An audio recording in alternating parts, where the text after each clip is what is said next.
ایک شخص کو حضور نے دیکھا، اس نے میلے کچیلے کپڑے پہنے، تو حضور نے ٹھنڈی آہ بھری، فرمایا کاش یہ دھو کے کپڑے پہنتا۔ ایک شخص کو دیکھا بال بکھرے ہیں، کنگھی نہیں کی، تو حضور فرمانے لگے کاش یہ کنگھی کر لیتا۔ نفاست پسند آدمی پہ نا بوجھ بنتا ہے۔ جو آدمی، آپ کو پتہ ہے کہ امام شافعی تو فرماتے ہیں جمعے والے دن غسل کرنا واجب ہے، ماتے غسل نہ کرے تو جمعہ ہی نہیں ہوگا۔ اگرچہ ہمارے امام صاحب کے نزدیک سنت ہے۔ یہ سنت کب بنا؟ ایک دن نہ بہت سارے لوگ اپنے اپنے کام سے اٹھے، مسجد میں آ گئے، مسجد نبوی میں۔ کوئی کسان تھا تو کھیت سے اٹھ کے آ گیا، کوئی مزدور تھا تو مزدوری سے اٹھ کے آ گیا۔ تو مسجد میں جب بہت سارے لوگ جمع ہوئے نا، تو بعض لوگوں کو دقت محسوس ہوئی، تو رسول کریم علیہ السلام نے فرمایا کتنا ہی اچھا ہو کہ تم جمعے والے دن نہا کے آیا کرو۔ بس وہ صحابہ کا مزاج ہمارے والا نہیں تھا کہ تفصیل بتائیں، حکمت بتائیں، ملے گا کیا، ثواب کتنا، نہ نہائیں تو گناہ، یہ کوئی نہیں۔ حضور نے کہا کہ نہا کے آؤ تو کتنا ہی اچھا ہے۔ پھر کسی صحابی نے کبھی بھی بغیر غسل کیے جمعہ ادا ہی نہیں کیا۔ کسی نے بغیر غسل کے کبھی جمعہ ادا ہی نہیں کیا نا۔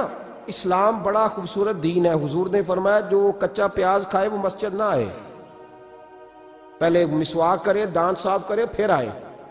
نبی پاک صلی اللہ علیہ وسلم نے فرمایا جو کچی مولی کھائے مسجد نہ آئے۔ مولی کھانا جائز ہے، پیاز کھانا جائز ہے، لیکن منہ سے بدبو آتی ہے۔ نبی پاک علیہ السلام کا ظاہری حسن کیا بات ہے۔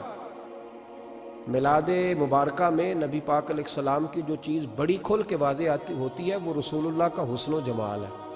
آپ کی والدہ سیدہ طیبہ طاہرہ حضرت سیدہ آمنہ رضی اللہ تعالیٰ، اماں جی کہتی ہیں کہ میرے محبوب جب میرے بطن اقدس میں آئے تو جو تکالیف عورتوں کو ہوتی ہے مجھے ان میں سے کوئی تکلیف بھی نہیں ہوئی۔ اور اماں جی کہتی ہیں مجھے کبھی کوئی ثقل، کوئی بوجھ محسوس نہیں ہوا۔ اور فرماتی ہیں کہ جو ولادت کے وقت لوگوں کو، عورتوں کو تکلیف ہوتی ہے مجھے وہ بھی نہیں ہوئی۔ اور فرماتی ہیں کہ نبی کریم علیہ السلام پیدا ہوئے تو ہمیں حضور علیہ السلام کی ناف کو کاٹنا نہیں پڑا، ناف بریدہ پیدا ہوئے، ختنہ شدہ پیدا ہوئے۔ آپ کو پتہ ہے عورتیں غسل دیتی ہیں بچے کو پیدا ہونے کے بعد، لیکن میرے محبوب نے سجدہ ہی کر لیا پیدا ہوتے ہی، امتی امتی کہتے ہوئے پیدا ہوئے۔ حق نے فرمایا کہ بخشا الصلاۃ والسلام، اور پہلے سجدے پر روز ازل سے درود۔ میرے امام فاضل بریلوی کا جو انداز تکلم ہے نا، اس کی بھی حد ہی کوئی نہیں، کوئی حد ہی نہیں۔ کہاں تک ان کی محبت جاتی، کہنے لگے پہلے سجدے پہ روز ازل سے درود، یادگاری یہ امت پہ لاکھوں سلام، یادگاری یہ امت پہ لاکھوں سلام۔ بتائیے بغیر وضو کے، بغیر غسل کے سجدہ ہو جاتا ہے؟ تو حضور نے سجدہ کر کے بتایا کہ اللہ نے مجھے پاک صاف پیدا کیا ہے۔ نبی پاک صلی اللہ علیہ وسلم کی والدہ نے جب یہ باتیں ارشاد فرمائیں تو لوگوں نے پوچھا ان سے کہ اماں جی پھر آپ ایک جملے میں بتائیں کہ ماجرا سارا کیا تھا، آخر ایک ولادت تو ہوئی نا، آپ کے وجود اطہر سے ایک بچہ تو نکلا، تو یہ کیا تھا؟ تو سیدہ آمنہ فرمانے لگی خارج منی نور، بس میرے وجود سے ایک نور نکلا ہے، بس میرے وجود سے ایک، اور روشنی آتی جاتی ہے تو کسی کو تکلیف نہیں دیتی، ایک نور نکلا۔ میرے رسول کریم علیہ السلام کو ظاہری حسن بھی کمال دیا، اور پھر حضور کی نفاست پسندی، صفائی پسندی۔ نبی پاک جب بات کرتے تھے نا تو حضور کے دانتوں سے نور نکلتا، اس کے باوجود حضور ہر وضو کے لیے مسواک کرتے۔ میں نے ہر نماز کے لیے نہیں کہا، میں اپنے لفظوں کا ذمہ دار ہوں۔ کس کے لیے بولیں آپ حضرات؟ ہر وضو کے لیے، یعنی اگر نبی پاک نے وضو نماز کے لیے کیا تب بھی مسواک کی، اور اگر قرآن شریف کی تلاوت کے لیے کیا تو پھر بھی مسواک کی، کسی اور موقع کے لیے وضو فرمایا تو پھر بھی مسواک کی۔ اور سیدہ عائشہ فرماتی ہے جب بھی حضور گھر سے نکلنے لگتے پہلے مسواک فرماتے۔ حالانکہ رسول پاک کے دندان اقدس تو نور والے تھے، ضرورت ہی نہیں تھی۔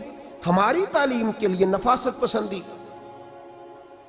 ایک بات میں نے شروع کرنی ہے پر آپ نے ناراض نہیں ہونا، پہلے وعدہ کر لیں، جڑے نہیں بولے انہوں نے کی ارادہ ہو جانا ہے؟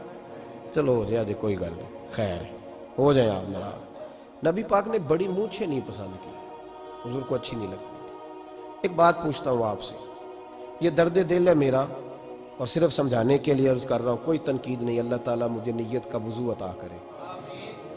ایک بات بتانا، اگر بہو کھانا پکا کے لائے اور سالن سے بال نکل آئے تو پھر اس کا کیا حال ہوتا ہے؟ کئی تو بوڑھے پلیٹ اٹھا کے دیوار میں مارتے ہیں، ایسا ہی ہوتا ہے نا، یہ کیا ہے؟ اور اگر کبھی روٹی سے نکل آئے تو بیوی صاحبہ کا کیا حال ہوتا ہے؟ یہ کوئی طریقہ ہے کھانا پکانے کا؟ اور اللہ تعالیٰ معاف کرے، اگر کبھی ہوٹل میں چلے جائیں امیر لوگ 15,000 کا ڈنر کرنے، تو وہاں کسی سالن کی پلیٹ سے بال نکل آئے تو پھر تو پیسے کیا دینے ہیں، پھر تو ان کو اور جرمانہ ہو جاتا ہے۔